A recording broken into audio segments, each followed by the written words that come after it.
Evangelio de nuestro Señor Jesucristo según San Mateo. Jesús dijo a sus apóstoles: No teman a los hombres, no hay nada oculto que no deba ser revelado, y nada secreto que no deba ser conocido. Lo que yo les digo en la oscuridad, repítanlo en pleno día, y lo que escuchen al oído, proclámenlo desde lo alto de las casas. No teman a los que matan el cuerpo, pero no pueden matar el alma. Teman más bien a aquel que puede arrojar el alma y el cuerpo al infierno. ¿Acaso no se vende un par de pájaros por unas monedas? Sin embargo, ni uno de ellos cae en la tierra sin el consentimiento del Padre de ustedes.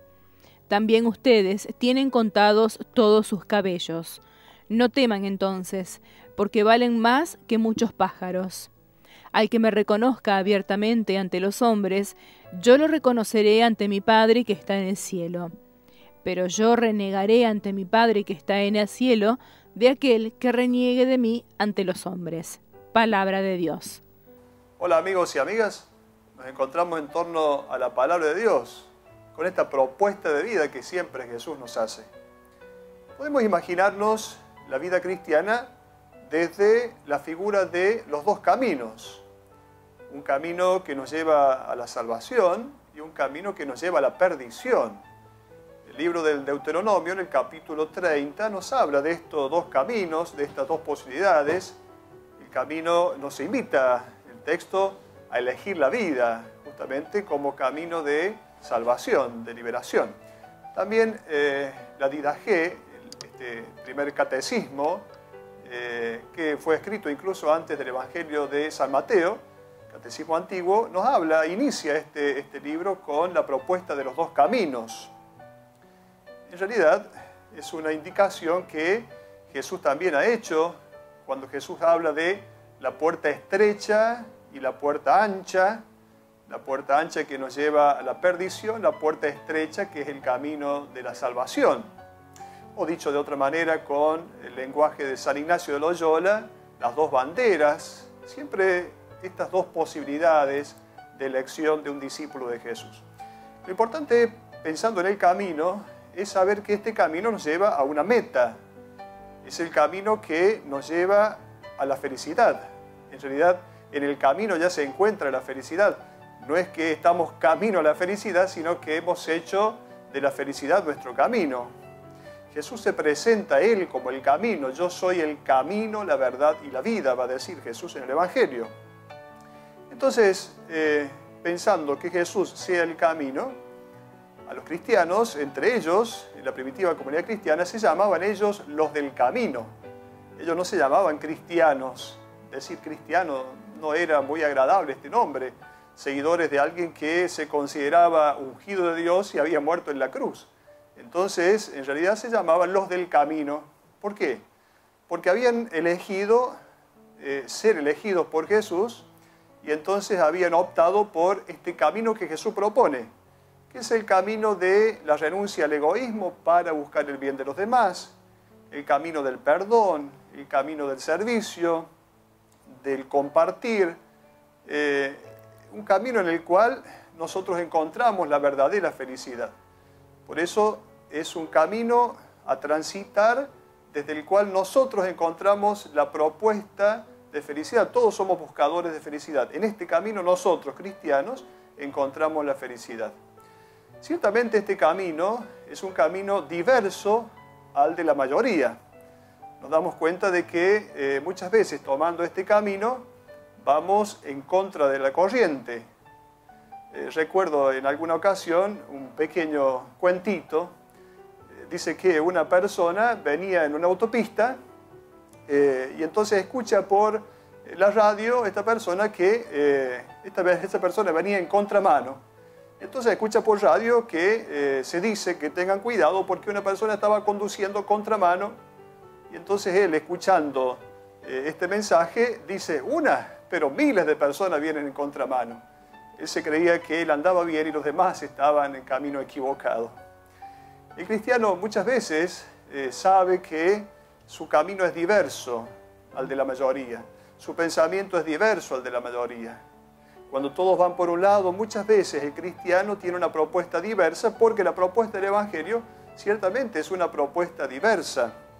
no solo diversa, sino tantas veces una propuesta que molesta a muchos, una propuesta que cuestiona la presencia de un cristiano, de un discípulo de Jesús, de alguien que vive según el Evangelio. Ciertamente debería ser una presencia que molesta, que cuestiona, no por el gusto de molestar, sino por la adhesión al mensaje de Jesús. En el libro de la sabiduría, en el capítulo 2, se dice que la vida del justo es diversa a la vida de los demás. Es una manera de llevar adelante la vida según los preceptos de Dios. Frente a esto, frente a esta circunstancia de la elección de un camino, aquí aparece el miedo. El miedo. Ciertamente podemos tener miedo. La pregunta es, ¿pero yo no me habré equivocado de camino? ¿No habré tomado el camino que no es el camino correcto? Entonces, aquí nos preguntamos, ¿y si me quedo solo en este camino? Bueno, este es el miedo del cual nos habla el Evangelio de hoy. Jesús en el Evangelio quiere alentarnos para que no tengamos miedo a la hora de tomar este camino, tomar esta decisión de seguirlo a Él, más allá de que sabemos que este seguimiento va a traernos ciertamente dificultades. Por eso el Evangelio de hoy quiere darnos la respuesta a estos miedos que son propios del ser humano. Durante 3 ocasiones en el Evangelio de hoy, Jesús va a decir, no tengan miedo. A veces decimos, el miedo no es tonto, ciertamente porque el miedo indica que hay un peligro. Sin embargo, sabemos que tenemos que superar este miedo, porque si no, nos quedamos atrapados por el miedo. El miedo siempre nos va a paralizar. Se dice que los jóvenes son los mejores soldados y los peores conductores. ¿Por qué? Porque no tienen miedo, porque son capaces de arriesgar. Entonces el miedo generalmente nos paraliza, el miedo no nos deja arriesgar la vida. Y el ser cristiano es ciertamente correr el riesgo de poner nuestra vida detrás de alguien que nos va a prometer la felicidad, y esto es ciertamente un riesgo. Jesús va a decir, no les teman, no teman, no hay nada oculto que no deba ser revelado y nada secreto que no deba ser conocido. Nosotros debemos hacer conocer el mensaje del Evangelio.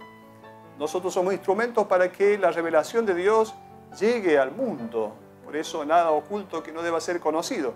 Y no tenemos que tener miedo. Pareciera que esta sociedad en la cual vivimos, esta sociedad en la cual muchos le llaman post-cristiana, como si el cristianismo ya hubiera pasado de moda, en realidad es una sociedad precristiana, porque tenemos esperanza de que habrá un futuro mejor, de que habrá una posibilidad de que el Evangelio se vaya encarnando en el corazón de las personas. Muchas veces tenemos una lectura pesimista respecto de nuestra predicación, de la predicación del Evangelio. Más que una sociedad postmoderna, creemos que es una sociedad precristiana. Es más que una sociedad postcristiana, es una sociedad precristiana. Una sociedad que puede propiamente aceptar el Evangelio, la propuesta de Jesús. Entonces nosotros estamos invitados a dejar estos miedos para aventurarnos en esta propuesta que el Evangelio nos hace. No teman, dice Jesús, a los que matan el cuerpo, pero no pueden matar el alma. Muchas veces existen motivos externos. Aquí Jesús nos indica los motivos externos que nos dan miedo. Ciertamente hay amenazas externas y el mensaje del Evangelio muchas veces sufre persecuciones. Frente a estas persecuciones tenemos que saber que nadie nos puede quitar la vida. Al contrario, esta dimensión de la vida que Dios nos ha dado, que es esta vida que nos identifica con Dios, esta nadie nos puede quitar, más allá de que externamente nos puedan quitar la vida y nos puedan perseguir. Esto ha sido el martirio y es el martirio en la comunidad de los discípulos de Jesús. Teman más bien, dice el Evangelio, aquel que puede arrojar el alma y el cuerpo a la gehenna. La gehenna no es el infierno. La gehenna era, diríamos, el basurero que estaba a las afueras de Jerusalén. Era un lugar de maldición, un lugar mal visto. Bueno, ¿qué es esto que puede arrojar el alma y el cuerpo a la gehenna? Ciertamente no es ni el diablo, ni siquiera es Dios, por supuesto. Es esta realidad interna a cada uno de nosotros que nos lleva lejos de la vida, lejos de la propuesta de vida feliz que Jesús nos propone, que Jesús nos hace. Y entonces esta realidad con la cual nosotros convivimos, San Pablo lo dice, hacemos el mal que no queremos, dejamos de hacer el bien que queremos hacer. Esta es la realidad con la cual nosotros convivimos. Antes se lo llamaba esto el pecado original. En realidad se trata de esta inclinación malvada que está en cada uno de nosotros, este mal que está en cada uno de nosotros. Luego Jesús dice, no teman entonces porque valen más que muchos pájaros. Hablando de los pájaros, Jesús dice, ¿acaso no se venden 2 pájaros por algunas monedas? Los pájaros en Israel eran considerados bichos a los cuales no se le agradecía a Dios. Los pájaros en las acciones de gracias de la oración de los judíos, los pájaros no estaban como acción de gracias a Dios. No damos gracias a Dios por los pájaros, porque los pájaros comían la semilla y entonces perturbaban. Bueno, este tema de Dios que nos cuida tiene que ver con un Dios que está dispuesto a sostener la vida humana. Aunque estemos ciertamente en peligro, el Padre del cielo no nos abandona. Y entonces se trata de una actitud de confianza en Dios. Dios que cuida a los pájaros del cielo, lo cual era considerado para los judíos un bicho no agradable, ¿cuánto más nos va a cuidar a nosotros? Ciertamente muchas veces las persecuciones, humanamente hablando, podemos salir perdiendo. Sin embargo, Dios tiene su manera de llevar adelante su obra de salvación en cada uno de nosotros desde nuestra confianza en Él. Por lo tanto, se trata de una aceptación, un creer en esta providencia de Dios. Si Dios cuida a los pájaros que son mal vistos, ¿cuánto más cuidará de cada uno de nosotros que decidimos seguir a Jesús? Luego el otro ejemplo de los cabellos de la cabeza, que no se pueden contar. Si hoy contamos los cabellos de la cabeza, mañana tenemos que contarlo de nuevo porque ya no tenemos la misma cantidad. Esto significa que Dios nos conoce y nos cuida. Y este Dios que lleva adelante con nosotros esta historia de salvación que nosotros vamos haciendo, este Dios no nos va a dejar solos. Este Dios va a estar siempre de nuestra parte. Este Dios sabe sacar lo bueno de nuestra entrega cotidiana. Por lo tanto, no tengamos miedo. De eso se trata el Evangelio de hoy. Una invitación a confiar en Dios, a poner la esperanza en las promesas de Jesús, en saber que su propuesta nos va a llevar a una vida plena. Tendremos persecuciones, tendremos amenazas. El miedo muchas veces estará en el corazón, sin embargo, desde la propuesta de Jesús, por la gracia de Dios, llevamos adelante una vida que para nosotros es felicidad.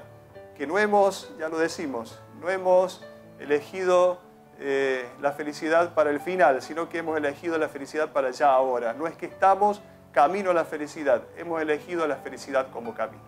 Hasta la próxima.